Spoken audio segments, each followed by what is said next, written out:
The doorbell rang at 7 p.m. on a Wednesday evening, 6 weeks before Christmas. I wasn't imagining anything that night. That much became clear soon enough. "I'll get it," I said, pushing back from the dining table. Our kids, Emma, 10, and Jacob, 8, were arguing about something related to Minecraft. Ashley was scrolling through her phone, half listening to them, wine glass in hand. A normal Wednesday. The last normal Wednesday of my life, as it turned out. The man at the door wore a polo shirt and khakis. He looked bored, like he'd done this 1,000 times before. He probably had. "Taylor Mitchell?" "That's me." He thrust a thick manila envelope into my hands. "You've been served." Before I could respond, he was already walking back to his car, a silver sedan that had seen better days. I stood there in the doorway, the Georgia evening air cool against my face, staring at the envelope like it might bite me. "Who was it?" Ashley called from the dining room. I didn't answer. I was too busy reading the return address. Tennessee Department of Human Services, Child Support Enforcement Division. My blood ran cold. Not chilly. Cold. Like someone had replaced it with ice water. I walked back to the dining room slowly, opening the envelope as I went. The legal language swam before my eyes, but certain phrases jumped out like they were written in fire. Petition for child support. Hannah Caldwell, petitioner. Minor child, Ethan James. Caldwell, age 6. Alleged father, Taylor Mitchell. Retroactive support requested, $178,800. Ongoing monthly support, $2,400. Taylor, you look like you've seen a ghost. Ashley had put down her phone. The kids had stopped arguing. I looked up at my wife of 12 years, the mother of my children, the woman I'd built a life with, brick by brick, from a cramped apartment in Buckhead to this 5-bedroom house in the suburbs. "Someone's claiming I fathered her child," I said. My voice sounded strange to me, distant, in Tennessee. I watched Ashley's face carefully in that moment. It's funny what you notice when your world starts crumbling. The micro-expressions, the tells. I'd played poker in college, enough to recognize when someone was holding cards they didn't want me to see. Her first reaction wasn't shock. It wasn't outrage on my behalf. It was something else entirely. Fear. Recognition. The blood draining from her face before she caught herself and arranged her features into an appropriate mask of concern. "That's insane," she said. "Obviously a mistake. Probably identity theft or something." "Probably," I agreed. "Let me see that." She reached for the papers, but I didn't hand them over. Instead, I set them down on the table, face up, where we could both read them. "Hannah Caldwell," I said, "Knoxville, Tennessee. Claims we have a 6-year-old son together." "You've never even been to Tennessee." That's what I told myself. So it's a scam. Some kind of, I don't know. They probably send these out to hundreds of men, hoping someone will just pay to make it go away. Maybe. I studied her face again. "You don't seem surprised." "What? Of course I'm surprised. I'm shocked." "You didn't even ask if it was true." Ashley's eyes flicked away from mine, just for a second. "Because I know you. Because I trust you. Why would I ask something like that?" "Most wives would." She laughed, a sharp, nervous sound. "Well, I'm not most wives. I know my husband." Jacob looked up from his plate. "What's happening?" "Nothing, buddy," I forced a smile. "Just some paperwork Daddy has to deal with. Boring adult stuff." Ashley stood up abruptly. "I'll get the ice cream. Kids, who wants dessert?" The kids cheered. The tension broke, or seemed to, but I'd seen what I'd seen, and I wasn't going to forget it. The next morning, I sat in the offices of Patricia Webb, A family law attorney whose name had come up 3 times when I'd asked around. Her office was on the 14th floor of a building in Midtown, all glass and chrome and leather chairs that cost more than my first car. She read through the documents while I sat in silence, watching her face for any reaction. She gave nothing away. 23 years of family law had taught her to keep her cards close. "Mr. Mitchell, I'm going to be direct with you." She set down the papers and removed her reading glasses. "You need to take this seriously. Tennessee doesn't mess around with child support. If you ignore this, they'll enter a default judgment against you. Garnish your wages, put liens on your property." "I've never even been to Tennessee," I said. "I've never met this woman. I've never been unfaithful to my wife." Patricia's expression didn't change. I imagined she'd heard that speech before, usually from men who were lying through their teeth. That may well be true. I've been doing this long enough to know that not every accusation is legitimate. But I've also been doing it long enough to know that sometimes the men in that chair are lying to me, and sometimes they're lying to themselves. I'm not lying. "Then we prove it," she said simply. "DNA test. I have a lab I work with. Results in 5 to 7 business days. If you're not the father, the case gets dismissed. Simple as that. And if the results are tampered with? If this is some kind of scam? Chain of custody is documented every step of the way. The sample goes from your cheek to the lab in a sealed container with your signature and a witness. It's ironclad." She leaned forward. "Mr. Mitchell, I've been doing this for 23 years. I've seen scams and I've seen legitimate cases where the man genuinely didn't know. Either way, the DNA doesn't lie. What about my wife? Should I tell her about this?" Patricia considered the question. "That's entirely your decision. Some men prefer to keep it private until they have answers. Others want their spouse involved from the start. There's no right answer. She already knows. She was there when I was served." "How did she react?" I thought about Ashley's face, the flash of fear before the mask came down. "She said it must be identity theft." "That's a reasonable explanation. It does happen." Patricia stood, signaling the meeting was ending. "Get the DNA test, Mr. Mitchell. Once we have results, we'll know what we're dealing with." I went to the testing facility that afternoon.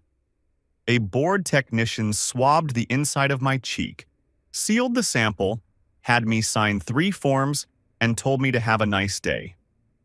The whole thing took less than 10 minutes. 7 business days. That's what they told me. 7 days to prove I wasn't the father of a child I'd never met, conceived with a woman I'd never touched. That night, I couldn't sleep.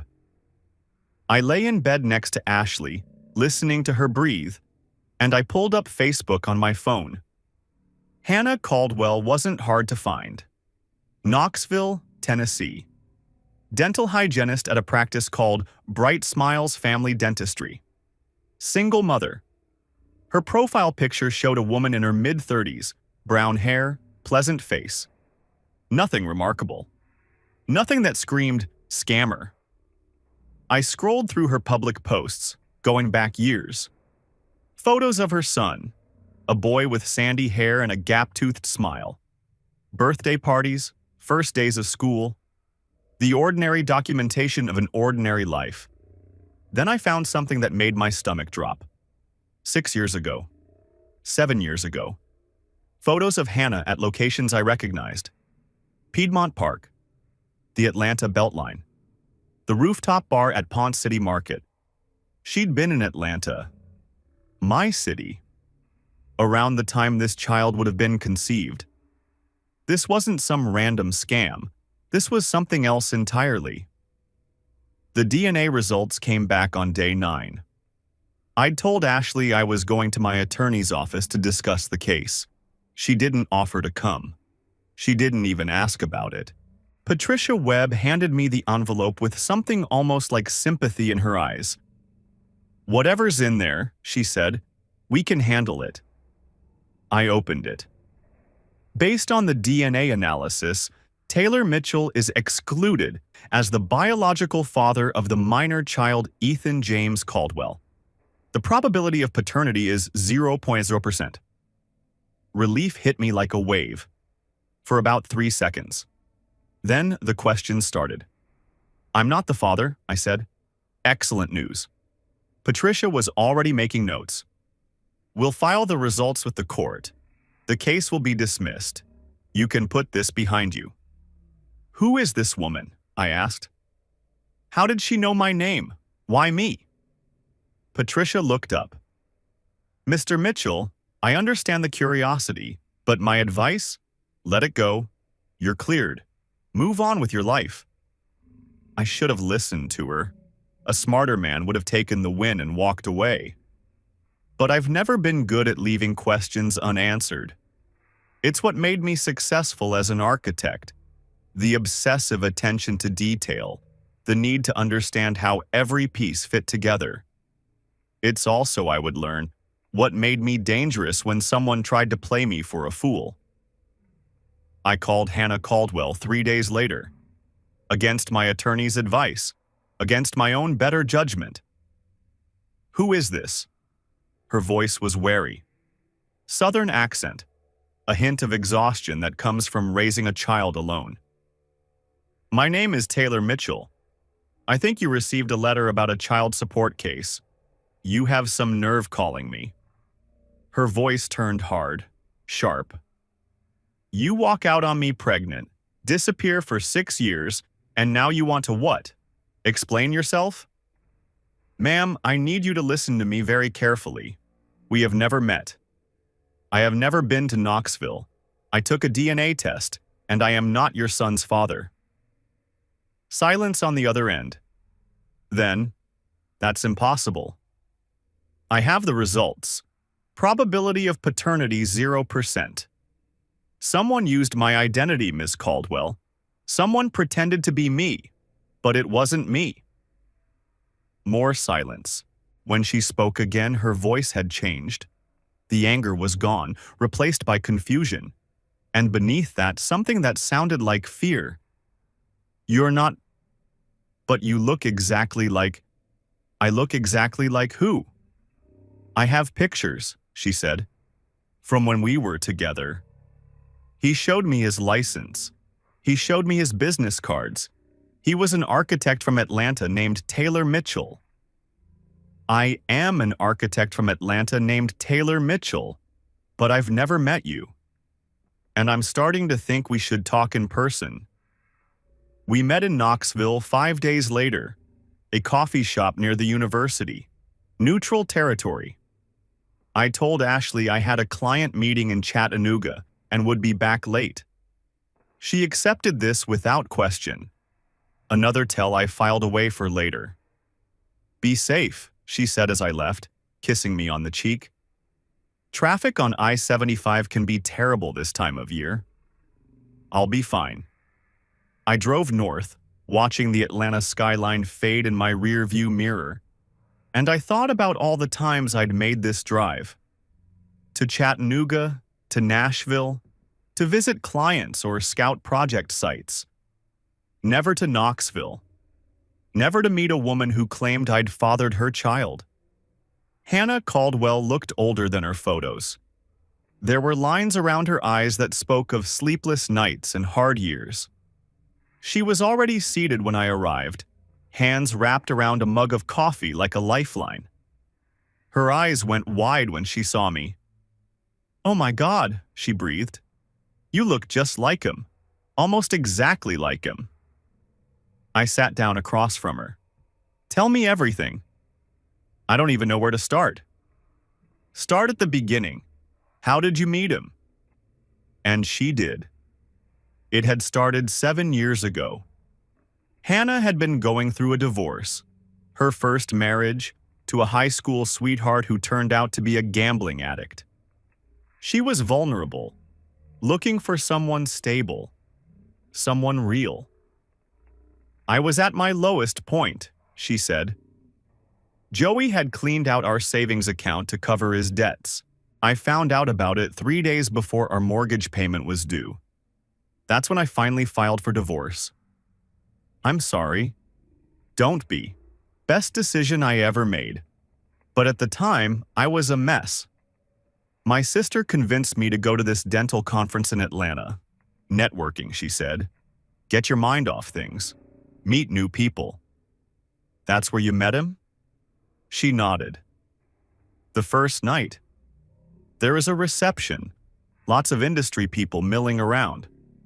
I was standing by the bar trying not to look as miserable as I felt when this woman came up to me. Blonde, pretty, really friendly. She said she'd noticed I looked a little lost. My heart rate picked up. A woman? She introduced herself, but I can't remember her name. Something common. Sarah, maybe? Or Jennifer? It was 7 years ago. Hannah shook her head. Anyway, she asked if I was in town for the conference, and we got to talking. She was from Atlanta, she said. Worked in interior design. Ashley had a side business doing interior design consulting. It had never taken off the way she'd hoped, but she still listed it on her social media profiles. Then what? She introduced me to her friend, said he was a great guy, just going through a rough patch, getting divorced from his wife, dealing with a lot of stress. She thought we'd hit it off. And this friend was you, or who I thought was you. Hannah's voice cracked. He said his name was Taylor Mitchell. He was an architect from Atlanta. He showed me his business card. It had your name on it, your firm's logo, everything. He showed me his driver's license when I asked to see ID as a joke. It looked completely real. I felt sick. What did he look like? Like you. Same height, same build, same coloring, same hair, same smile. She paused. Not identical, I guess. Looking back, now that I'm sitting across from the real you, I can see differences. His face was a little narrower. His ears were different. But when you're not looking for those things, when you're not comparing, you believed he was me. Of course I believed it. Why wouldn't I? He had your ID, your cards, your stories. He knew things about your life, about your house, your car, your childhood. She looked down at her coffee. He had a scar, right here. She touched her left shoulder. I unbuttoned my sleeve and pulled it up, showing her my shoulder. The scar was still there, faded white against my skin. A childhood bike accident. I told that story 100 times. Hannah's face went pale. He had the exact same one. Same place, same size. Someone told him about it, I said. Someone who knew me well enough to know details like that. The affair, if you could call it that, had lasted about 3 months. They'd met up in Atlanta, in Knoxville, once at a cabin in the Smokies. She'd fallen in love with him. With me, as she believed. With the man who was wearing my life like a costume. I thought he was perfect, Hannah said, tears forming in her eyes. Kind, successful, stable. Everything Joey wasn't. He told me he was almost finalized with his divorce. Said he couldn't wait to introduce me to his daughter. Emma, he said her name was. My daughter's name. He told me about his house in Roswell, the pool in the backyard, the Japanese maple he'd planted when his wife, his ex-wife, he said, was pregnant with their first child. I'd planted that tree myself. I remembered hauling it from the nursery, digging the hole while Ashley watched from the kitchen window.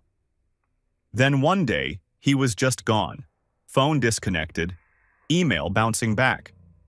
She'd tried to find him, but the address he'd given her for his office didn't exist.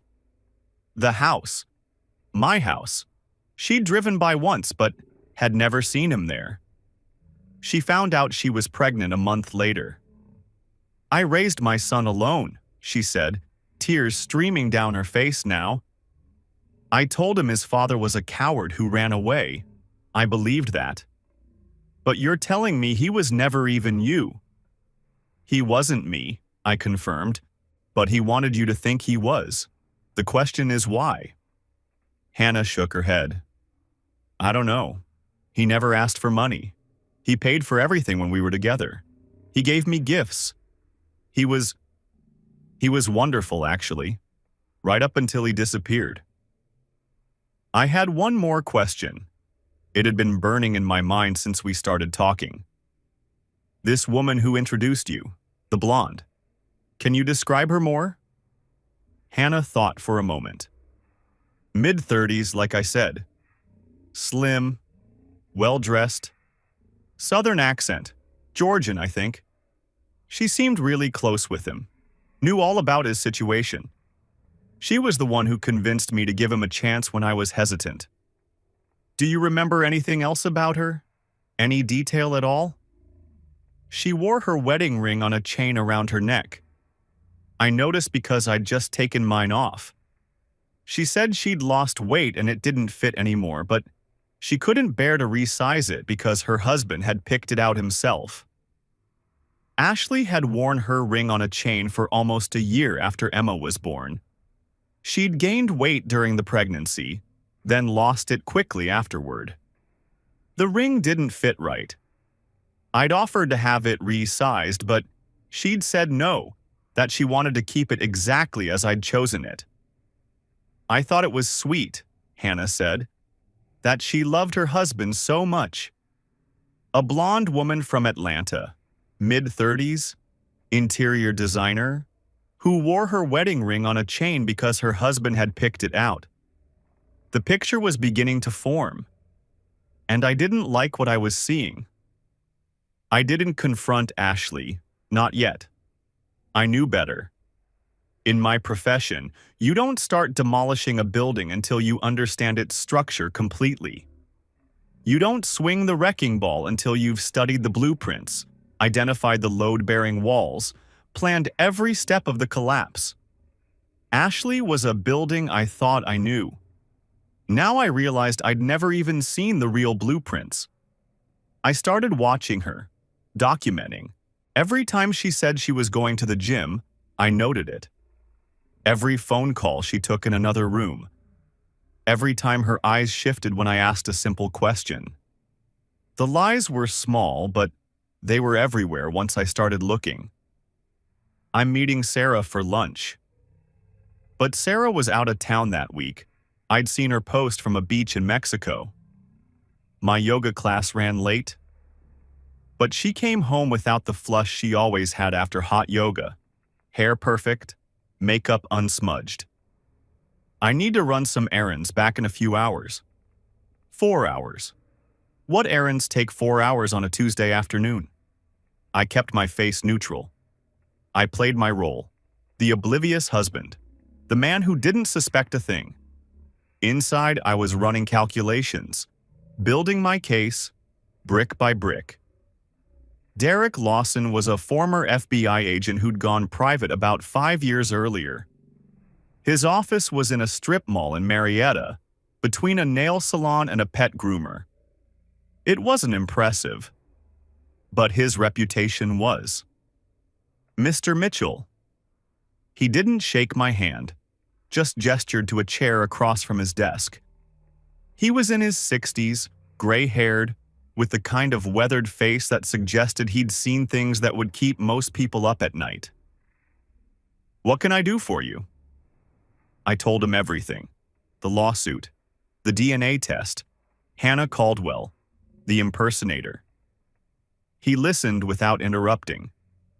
When I finished, he leaned back in his chair and steepled his fingers. "Someone knew you well enough to pass as you for 3 months, he said. "New details your own mother might not remember. That's not some random identity thief." "I know." "You suspect someone close to you." It wasn't a question. I nodded. I need you to find out who impersonated me, I said. Find the man. Follow the trail. I want to know everything. And your wife? I hesitated. Then, not yet. Find the impersonator first. Then we'll see where that leads. Derek quoted me a rate.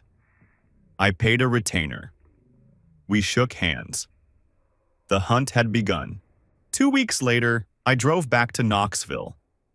Hannah had agreed to show me the photographs, the ones she'd taken during their 3-month relationship. Evidence of my doppelganger. We met at her apartment this time. Her son was at school.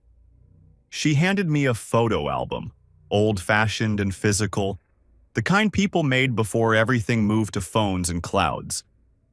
I turned the pages slowly. The man in the photographs looked like me. Not exactly. When I looked closely, I could see differences. His jaw was slightly narrower, his ears set a little differently. But the resemblance was uncanny. Same height, same build, same coloring, same general arrangement of features. From across a room, in dim light, after a few drinks, he could have passed for my twin. Do you recognize him? Hannah asked. No. I kept turning pages, looking for clues, anything distinctive. But someone went to a lot of trouble to make sure you'd recognize me. There was one photo that caught my attention. The man was at a restaurant, laughing at something off camera. Behind him, through a window, I could see a street sign. Peachtree Street, Atlanta. And in the reflection of the window, barely visible, was a woman. Blonde, partially out of frame. I knew that profile, that tilt of the head. I'd seen it across from me at thousands of dinners. Ashley. I kept my face neutral. Thanked Hannah for her time. Told her I'd be in touch when I had more information. Then I drove home, hands steady on the wheel, mind racing at 100 miles an hour. Derek Lawson's next report came on day 32. We met at his office again. He looked grimmer than before, the expression of a man who'd found something he wished he hadn't. He slid a folder across the desk. Your impersonator used your identity at a hotel in Knoxville, he said. The Marriott downtown. Checked in under your name, showed an ID that matched your information but had his photo. Georgia driver's license. High-quality fake. Security footage? Long gone. But I found something else. He tapped the folder. Someone opened a credit card in your name about 7 years ago. Chase Sapphire. Used it for 6 months. Hotels in Tennessee, restaurants, jewelry stores. Then closed it and paid off the balance in full. I never saw any. You wouldn't have. Statements went to a P.O. box in Knoxville. Account was paid and closed before it ever hit your credit report. Very clean, very professional. He paused. This wasn't amateur hour, Mr. Mitchell. Whoever did this knew exactly what they were doing. What about the man himself? Any leads on his identity? Working on it. I have a contact at the Georgia DMV running facial recognition on the fake ID. See if it matches anyone in the system. Derek leaned back in his chair. But I have something else for you. Something you need to know. Tell me. You asked me to hold off on your wife. I did. But in the course of my investigation, I came across some information I think you need to hear. My stomach tightened. What kind of information?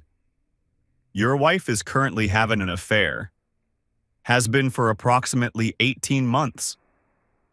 I'd been expecting it, bracing for it. But hearing the words out loud was different from suspecting them in the dark corners of my mind. Who? Man named Ryan Hollister, 40 years old. Pharmaceutical sales rep. They meet at a hotel near your wife's gym every Thursday afternoon. Thursday. Her extended yoga class. Every single week. You have evidence? Derek slid another folder across the desk. Photographs, time-stamped, dates going back 6 months. I can get more if you need them. I opened the folder. There they were. Ashley and a man I didn't recognize, walking into a hotel. Ashley and the same man at a restaurant. Ashley getting into his car, a silver Lexus. In one photo, she was laughing, head thrown back, looking happier than I'd seen her in years. "I'm sorry," Derek said. "I know this isn't what you hired me to find." "Actually, it might be exactly what I hired you to find." I looked up from the photos. The woman who introduced Hannah Caldwell to my impersonator, she was blonde, mid-30s, from Atlanta, interior design. Derek's expression sharpened. "You think your wife was involved?" "I think it's possible. More than possible." I closed the folder. "I need you to investigate Ryan Hollister. Everything about him. I want to know who this man is." "You think he's connected to the identity theft?" "I think there's a very good chance the man sleeping with my wife is the same man who pretended to be me 7 years ago." Derek let out a low whistle. That's something. That's why I need you to be thorough. This isn't just about an affair anymore. This is about my entire life. The information came in pieces over the next 2 weeks, each piece worse than the last. Ryan Hollister had been married twice before. Both divorces. No children that anyone knew of. He'd moved around a lot. Tennessee, Georgia, North Carolina, Alabama. Never stayed in one place more than a few years. His social media was carefully curated. Photos from exotic vacations, professional headshots, the image of a successful, charming, unattached man. But there were gaps, holes in his history, jobs that didn't quite line up, addresses that led to empty lots. "The guy's a ghost," Derek told me over the phone. "Every time I think I've got a solid lead, it evaporates. He's been using variations of his name for years. Ryan Hollister, R.J. Hollister, James Ryan. Always just different enough to muddy the waters." "Keep digging." "I intend to, but there's something else. I got a hit on the facial recognition." I held my breath. The fake Georgia license used in Knoxville? The photo matches a man who was arrested in Nashville 3 years ago. Charges were dropped, but the booking photo's still in the system. And it's him. Ryan Hollister. Same guy who's sleeping with your wife. Derek's voice was grim. "You were right, Mr. Mitchell. He's the impersonator." Then Derek found the photograph that changed everything. It was from a corporate newsletter, 8 years old. A pharmaceutical company team photo. Ryan Hollister was in the second row, younger, smiling for the camera. I stared at the face. It was the same man from Hannah Caldwell's photos. The same man who had worn my identity like a costume. Who had seduced her, impregnated her, and disappeared. Ryan Hollister was my impersonator. And he was sleeping with my wife. The pattern came into focus like a nightmare developing. Ashley and Ryan hadn't started their affair 18 months ago. They'd been together before, at least 7 years ago. Maybe longer. Maybe the whole time. She had given him everything he needed to become me. The details about my scar, the photos of my car, my house, my office, my routines, my business cards, my life. He'd used that information to seduce other women, to run scams, to play games that left damage in their wake. Single mothers, abandoned children, stolen identities. And Ashley had helped him. Maybe not directly. Maybe she hadn't forged the documents or opened the accounts. But she'd been the source. The inside woman. The one who made it all possible. I sat in my study, looking at the evidence spread across my desk, and I felt something cold and hard form in my chest. I'd built a life with this woman, given her 12 years, 2 children, everything I had, and she'd been hollowing it out from the inside the whole time. Derek dug deeper into Ryan Hollister's past. What he found confirmed my worst fears. Ryan had a juvenile record, sealed, but Derek had contacts who still owed him favors from his bureau days. Fraud, identity theft, confidence schemes. He'd done 2 years in juvenile detention for running an elaborate scam at age 16. He'd learned early, and he'd never stopped. There were patterns in his adult life too. Always targeting married women. Always women married to successful men. Doctors, lawyers, businessmen. Men with money. Men with identities worth stealing. He'd gather information through the affairs. Use it for financial fraud, identity theft, whatever opportunity presented itself. He was careful, methodical. He never left traces that led back to him. The FBI had never connected the dots because the crimes were spread across multiple states, different jurisdictions, different victims who never talked to each other. But Derek had connected them. And now, so had I. I found the final piece of evidence on Ashley's old laptop. The one she'd asked me to throw away 3 years ago when she got a new one. I'd shoved it in the back of a closet instead. Forgot about it until now. The hard drive hadn't been wiped properly. Fragments of old emails were still there. Conversations with someone saved in her contacts as Rachel, but the email address was clearly not a woman named Rachel. He's going to Chattanooga on Thursday. Should be gone until at least 8. The password to his office is still 4793. He never changes it. Attached.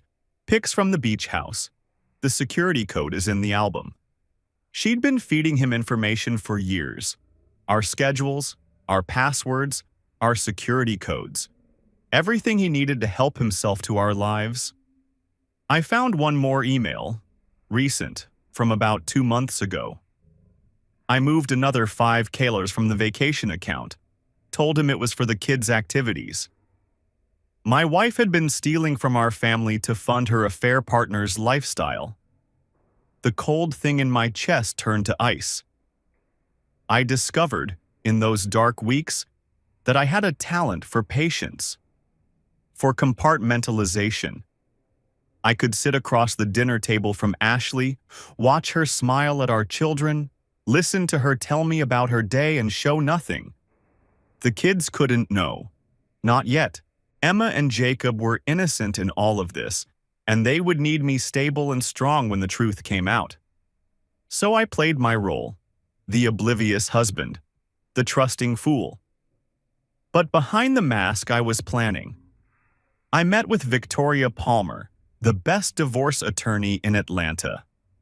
She had a corner office in a tower downtown and a reputation for never losing. "Mr. Mitchell," she said, after I'd laid out my evidence, "this is one of the most well-documented cases of marital misconduct I've ever seen. What are my options? Georgia is an equitable distribution state. Affairs can affect alimony decisions. But what you have here goes far beyond adultery." She tapped the folder of evidence. "Your wife has been complicit in identity theft against you specifically. She's stolen money from marital accounts. She's aided and abetted federal crimes. Can she be charged? Possibly. But that might not be in your best interest. Criminal proceedings take time, and they're unpredictable. What I recommend is this. We use the threat of criminal prosecution as leverage. In exchange for immunity, she agrees to our terms in the divorce." "What terms?" "Full custody of the children. Minimal alimony. No claim to your business assets. She walks away with what she came in with, and she should be grateful for that." I nodded slowly. "And Ryan Hollister?" "That's where it gets interesting. Victoria leaned forward. I made some calls. The Tennessee Bureau of Investigation has an open case on Hollister. They've been building it for 2 years, but keep hitting dead ends. If you come forward with what you know, you could blow their case wide open. I thought about Hannah Caldwell, about her son, growing up without a father, about all the other women Ryan had deceived over the years, the damaged lives, the stolen identities, the children who didn't know who their fathers really were. Make the call, I said. Special Agent Natalie Ross met me in Atlanta a week later. TBI, Financial Crimes Division. She was younger than I expected, mid-30s, sharp eyes, no-nonsense demeanor. We sat in a conference room at Victoria's office. I laid out everything I knew. When I finished, Agent Ross was silent for a long moment. "Mr. Mitchell," she finally said, "you've just connected 6 separate investigations across 4 states. We knew Hollister was dirty. We just couldn't prove how dirty. What do you need from me?" "Everything you have, documentation, testimony, and," she paused, "your cooperation in one more thing." "Name it." "We want to catch him in the act. Your wife doesn't know you're onto her, correct?" "She has no idea." "Then we'd like you to stay in that position a little longer. Give us time to build a federal case. Multiple state lines means FBI involvement. We're talking serious prison time if we do this right." "How long?" "A few weeks, maybe a month." She studied my face. "I know that's a lot to ask, pretending everything's normal with a woman who's been betraying you for years." "I've been doing it for months already," I said. "What's a few more weeks?"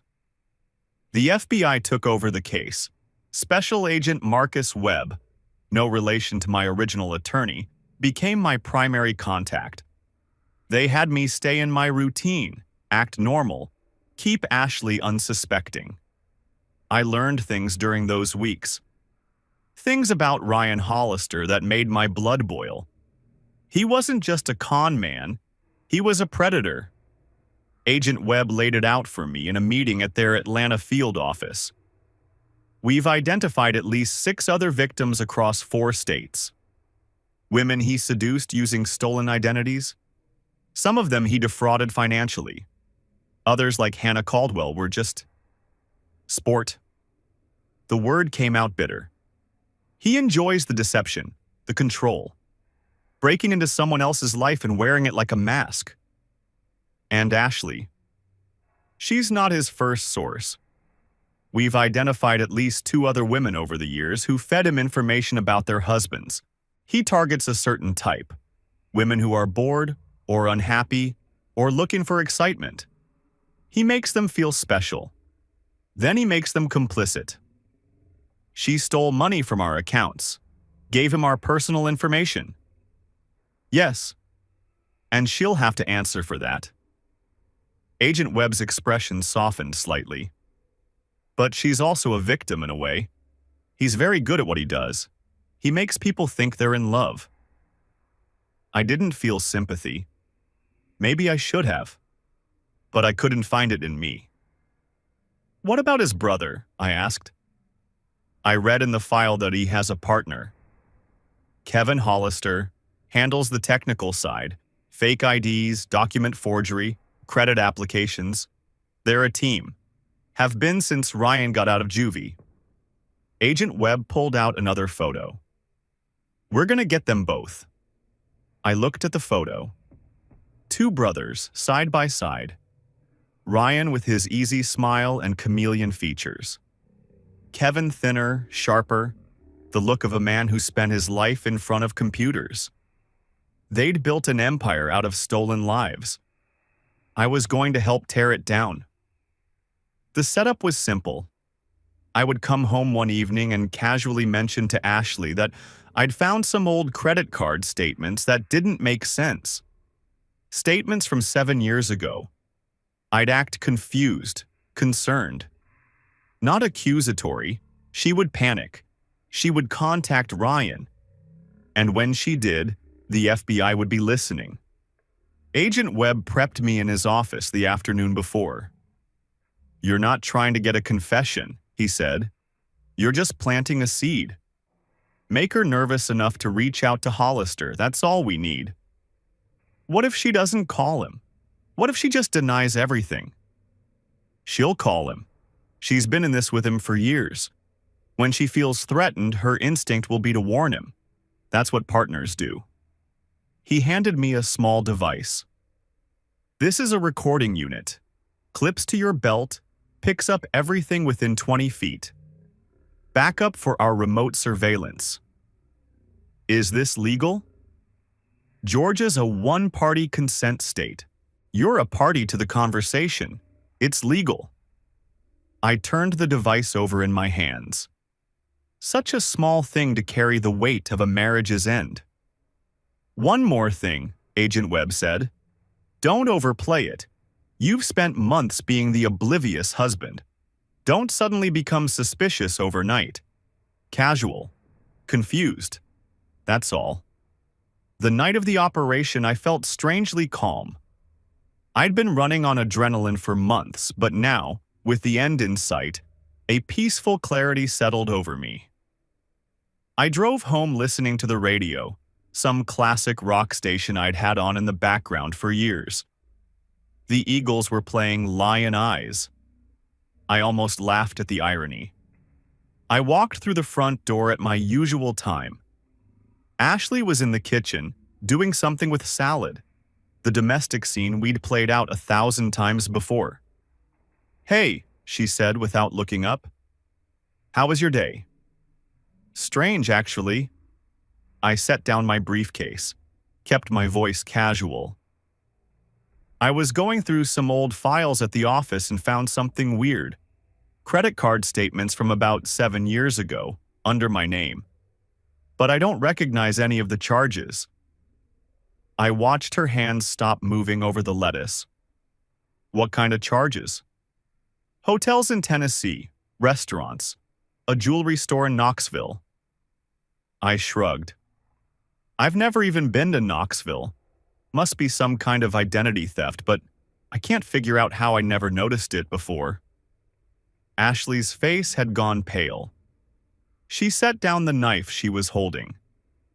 That's strange. You should probably call the credit card company." "Yeah, I'll look into it tomorrow. Just wanted to mention it." She nodded, but her movements had become jerky. Automatic. I knew that look.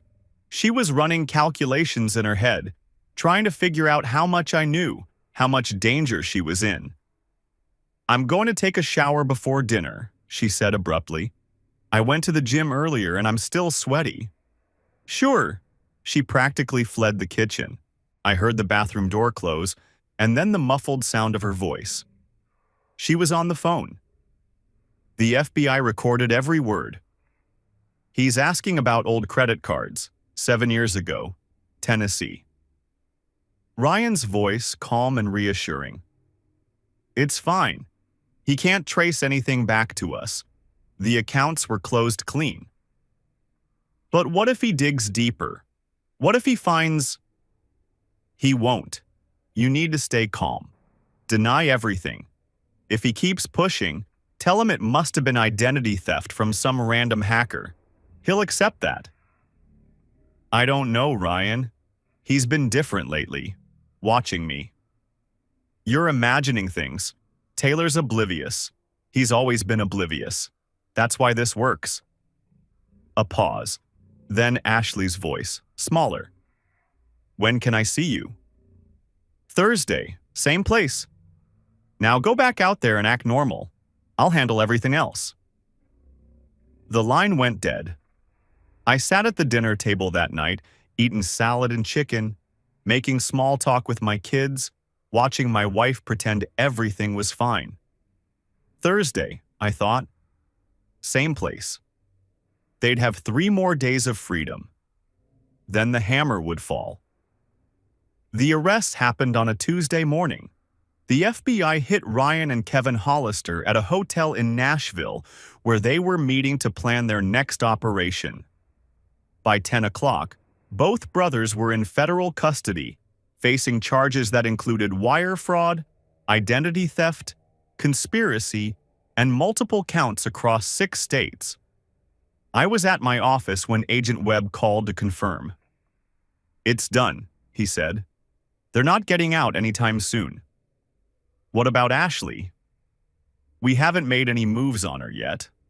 "That's your call, criminal charges or not." I thought about it, about Emma and Jacob, about what a criminal trial would mean for them. Their mother in handcuffs in court, maybe in prison. "No charges," I said.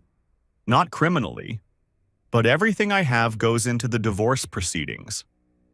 "Understood. Good luck, Mr. Mitchell." I hung up the phone, looked out the window at the Atlanta skyline. It was time to end my marriage. I came home early that day. Ashley was in the living room, pacing, phone pressed to her ear. She hung up when she saw me. "Taylor, I didn't expect you until I know about Ryan." The words stopped her cold. She stood there, phone in hand, face frozen.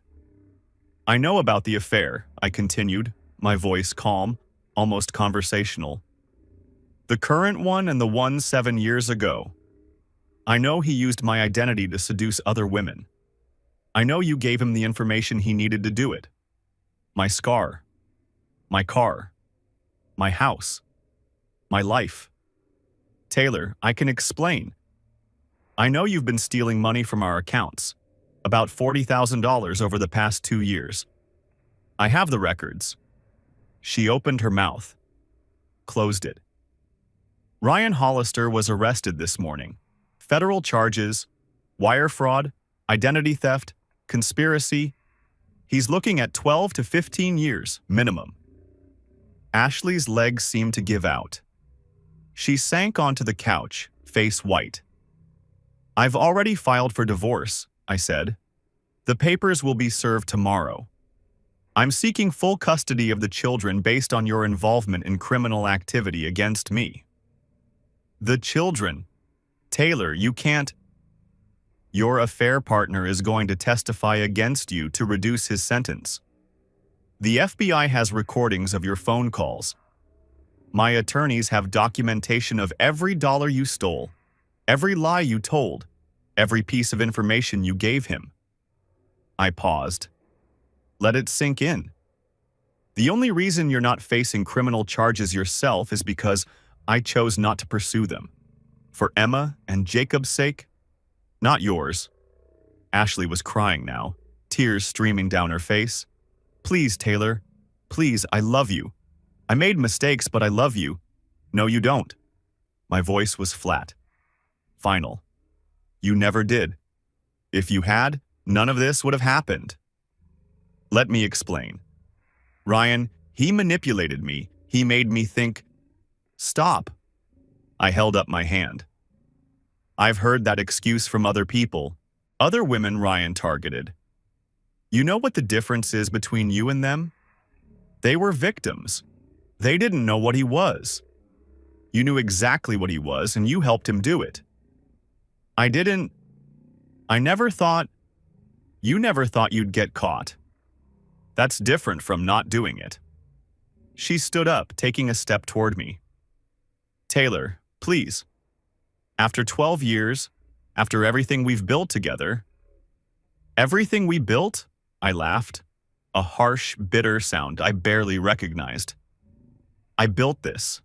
I built the business. I built this house. I built our life. And you were hollowing it out from the inside the whole time. That's not fair." "Fair?" My voice rose for the first time. "You want to talk about fair? Hannah Caldwell raised a child alone for 6 years because of what you and Ryan did. She thought I abandoned her. She thought the father of her son was a coward. And you stood there, in our kitchen, wearing my ring, sleeping in my bed, and never said a word." Ashley flinched like I'd struck her. "How long?" I asked. How long have you been with him? Taylor, how long? On and off. Her voice was barely audible. Since before we got married. The words hit me like a physical blow. You were seeing him while we were engaged? It wasn't like that. We met at a party, he was charming, and I was scared about getting married, about commitment. And he was there and… She trailed off. I broke it off before the wedding. I swear I did. But he came back. A few years later, after Emma was born. I was stressed. You were working all the time, and he just appeared. He said he'd never forgotten me. He said I was the only one who really understood him. And you believed him. I loved him. The words came out like a confession. I know that's terrible. I know it makes me a monster. But I loved him, Taylor. Part of me still does. I stared at my wife, this woman I'd shared a bed with for 12 years, who'd given birth to my children, who'd smiled at me across countless dinners, and I realized I was looking at a stranger. You don't know what love is, I said. Neither does he. You're two people who found each other because you're both willing to destroy anyone who gets in your way. That's not true. It is true. And the worst part is, you didn't even have to do it. If you'd come to me years ago, told me you were unhappy, told me you wanted out, I would have let you go. It would have broken me, but I would have let you go. You didn't have to steal from me. You didn't have to help him commit crimes. You didn't have to burn everything down. Ashley was sobbing now. Ugly, gasping sobs. I'm sorry. I'm so sorry. I know you are. But you're not sorry for what you did. You're sorry you got caught. I picked up my briefcase. I'm staying at a hotel tonight. The kids are with your mother until we figure out custody arrangements. My attorney will be in touch. I walked to the door, stopped with my hand on the knob. One more thing. I know about the woman who introduced Ryan to Hannah Caldwell in Atlanta. Blonde, mid-30s, vouched for him at the conference. I looked back at Ashley. That was you. She had no response, just tears, just silence. I walked out of my house, our house, and didn't look back. The divorce took 5 months. Ashley tried to fight at first, hired her own attorney, filed counterclaims, attempted to paint me as controlling and vindictive. Her lawyer was a slick operator from Buckhead named Robert Kinsley. I'd seen his billboards on the highway. When you need to win. He came into the first mediation session like a pit bull, making demands, threatening countersuits. Victoria Palmer shut him down in about 15 minutes. Mr. Kinsley, your client stole $40,000 from marital accounts. We have bank records. She aided and abetted federal crimes. We have FBI documentation. She introduced her lover to women he later defrauded. We have witness testimony. Victoria slid a folder across the table. Everything your client told the FBI is now part of the public record. Would you like to review it before we continue? Kinsley's face went gray as he read through the documents. Ashley wouldn't meet my eyes. After that, there wasn't much fight left. The final judgment gave me primary custody of Emma and Jacob. Ashley got visitation every other weekend and 1 dinner per week. She received minimal alimony, just enough to maintain a basic apartment. She got no share of my business, no claim to the house, nothing except her personal belongings and a small settlement. She'd gambled everything on Ryan Hollister, and she'd lost. Ryan Hollister pleaded guilty to multiple federal charges. The evidence was too overwhelming for any defense strategy. His public defender advised him to take the deal. 12 years instead of the 25 he might have faced at trial. At the sentencing hearing, I sat in the gallery and watched as several of Ryan's victims gave impact statements. There were 6 of us, men whose identities he'd stolen, women he'd seduced and abandoned. Hannah Caldwell was there, trembling but determined, telling the court about raising her son alone. When my turn came, I stood at the podium and looked at the man who had stolen my identity, seduced women in my name, and turned my wife into a criminal. He sat at the defense table in an orange jumpsuit, face carefully blank. "You didn't just steal my name," I said. "You stole pieces of people's lives. You created children who will grow up not knowing their fathers. You left damage everywhere you went, and you did it because you enjoyed it." I paused, gathering myself. I'm not asking for vengeance. I'm asking for justice. This man needs to be off the streets, away from any more victims for a very long time. Ryan Hollister looked at me as I spoke. For just a moment, his mask slipped, and I saw something underneath. Not remorse, not fear, contempt. Pure, cold contempt. He thought he was smarter than everyone. He probably still did. The judge sentenced him to 12 years in federal prison. His brother Kevin got 8. Neither showed any reaction as they were led away in chains. I saw Hannah Caldwell one more time, about 3 months after Ryan's arrest. She'd driven down to Atlanta to meet with prosecutors, and she asked if we could talk. We met at a coffee shop. Different from the one in Knoxville, but similar enough. She looked better than the last time I'd seen her. Some of the weight lifted from her shoulders. "I wanted to thank you," she said, "for not letting this go. A lot of men would have just taken the DNA test and moved on. I couldn't.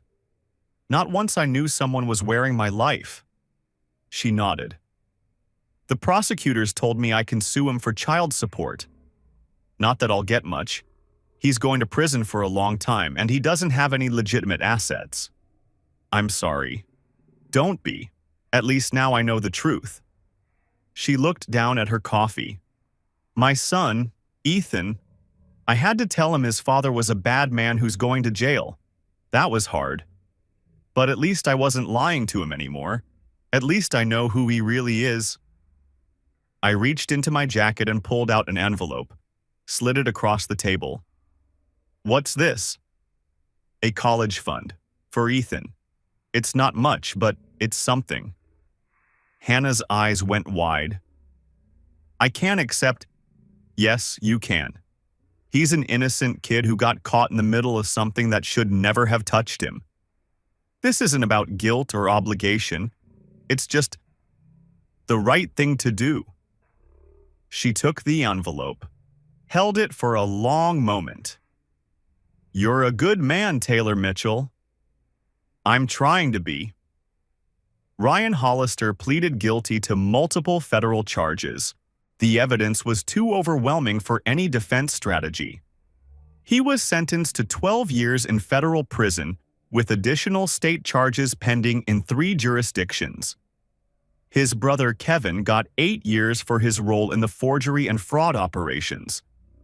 At the sentencing hearing, several of Ryan's victims gave impact statements. I was one of them. I stood at the podium and looked at the man who had stolen my identity, seduced women in my name, and turned my wife into a criminal. He sat at the defense table in an orange jumpsuit, face carefully blank. "You didn't just steal my name," I said. "You stole pieces of people's lives.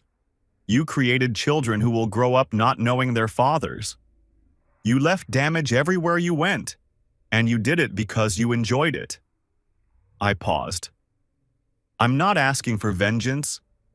I'm asking for justice. This man needs to be off the streets, away from any more victims for a very long time. The judge agreed. A year after the divorce was finalized, my life looked nothing like it had before. Emma and Jacob were adjusting. Kids are resilient, more resilient than adults sometimes. We'd had hard conversations, age-appropriate but honest. They knew their mother had done wrong things. They knew their father loved them and would always be there for them. They saw Ashley every other weekend. Those visits were awkward, I gathered.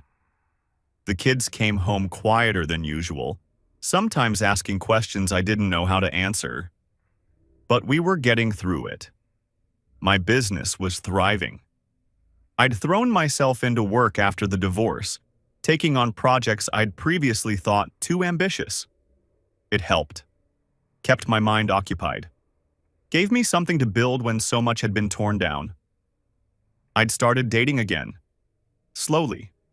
Carefully. A woman named Diana, a pediatrician I'd met through a mutual friend. She knew about my past, about Ashley, about all of it. She hadn't run away. We were taking things one day at a time. It was enough. The last time I saw Ashley was at Jacob's soccer game, about 14 months after everything ended. It was her weekend, so she was there, sitting on the opposite side of the field, watching our son chase a ball around with his teammates. I felt nothing. No anger, no sadness, no residual anything. Just a mild awareness that she was there, like noticing a stranger in a crowd. After the game, she approached me. She'd lost weight, too much weight. There were dark circles under her eyes. She looked like someone who hadn't slept well in a very long time. "Taylor," she said, "can we talk?" "About what?" "I'm sorry. I know I've said it before, but I need you to understand." I held up a hand. "Don't. Please, just let me—" "No!" My voice wasn't harsh, just final. "You don't get to apologize your way out of this. You don't get closure. You made choices every day for years, and those choices had consequences." I started to walk away. "I still love you," she said to my back. I stopped, turned. "No, you don't. You love the idea of the life we had, the house, the stability, the picture of a perfect family. But you never loved me. If you had, none of this would have happened." I left her standing there. My son ran up to me, excited about a goal he'd almost scored. I lifted him onto my shoulders and walked toward the car. That evening, after the kids were in bed, I sat on my back porch with a glass of whiskey. The Georgia night was warm, cicadas singing in the darkness. My phone buzzed. Diana, asking if I wanted to get dinner later in the week. I typed back yes and hit send. The stars were bright overhead. The house was quiet. My children were sleeping safely in their rooms. Some betrayals never heal completely. There are scars that fade but never fully disappear, like the one on my shoulder from a childhood bike accident. The same scar that a man named Ryan Hollister had used to steal my identity and seduce a woman into thinking he was me. But scars don't have to define you. They're just proof that you survived something. I finished my whiskey, went inside, locked the doors. Tomorrow, there would be work to do. Buildings to design, kids to raise, a life to keep living.